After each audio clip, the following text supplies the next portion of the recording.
इलाके में बड़ी कार्रवाई की है। क्राइम ब्रांच ने रोहिणी में पाकिस्तान से भेजे गए विदेशी हथियारों की सप्लाई लेने आए 4 तस्करों अजय, दलविंदर, मनदीप और रोहन को गिरफ्तार कर लिया है। यह हथियार ड्रोन के जरिए पंजाब लाए गए और इन्हें कुख्यात गैंगस्टर तक पहुंचाया जाना था। मौके से हाईटेक विदेशी पिस्टल्स और जिंदा कारतूस बरामद हुए हैं। पुलिस इस पूरे नेटवर्क की कड़ाई से जांच कर रही है।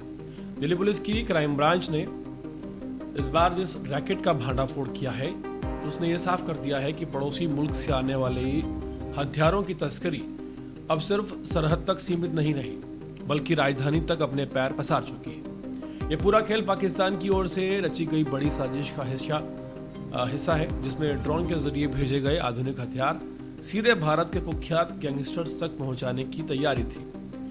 दिल्ली पुलिस ने रोहिणी में जाल बिछाकर इस नेटवर्क से जुड़े 4 तस्करों अजय, दलविंदर, मनदीप और रोहन को दबोच लिया है।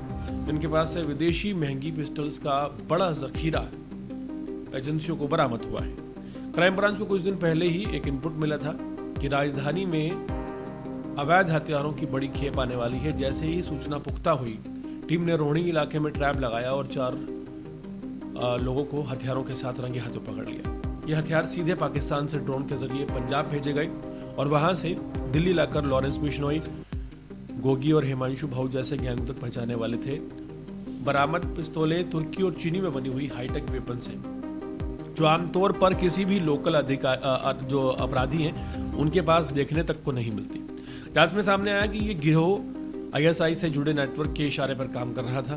पहले हथियार पाकिस्तान पहुंचते, फिर वहां से सीमा पार कर पंजाब पहुंचते और फिर भारत की रफ्त की जाती। ये 4 आरोपी अजय, दलविंदर, मनदीप और रोहन जैसे लोग सिर्फ सप्लायर नहीं बल्कि लिंकमैन थे, जो पंजाब, उत्तर प्रदेश और दिल्ली तक पूरे नेटवर्क को जोड़कर रखते थे। पकड़े गए अपराधियों के पास 10 विदेशी पिस्टल और 92 जिंदा कारतूस बरामद हुए हैं, जो साफ बताते हैं कि ये गिरोह दिल्ली और आसपास के राज्यों में किस स्तर पर हथियार पहुंचा चुका था। अब दिल्ली पुलिस इन चारों से ये पता लगाने की जुटी है कि क्या पहले कोई खेप के द्वारा भारत लाई गई है, किन गैंगों को ये लोग सप्लाई करते थे, इस चैन में आगे पीछे कौन कौन लोग शामिल हैं, इनका mobile data, social media, chat, bank transactions, सबकी फॉरेंसिक जांच शुरू हो चुकी है। ये सिर्फ 4 लोगों की गिरफ्तारी नहीं बल्कि इस बड़े नेटवर्क पर प्रहार है जो भारत में गैंगस्टर को हाई एंड हथियार देकर अपराध की जमीन को और ज़्यादा खतरनाक बनाने में लगा था। दिल्ली में बरामद ये हथियारों का जखीरा सिर्फ हथियार नहीं बल्कि पाकिस्तान की एक और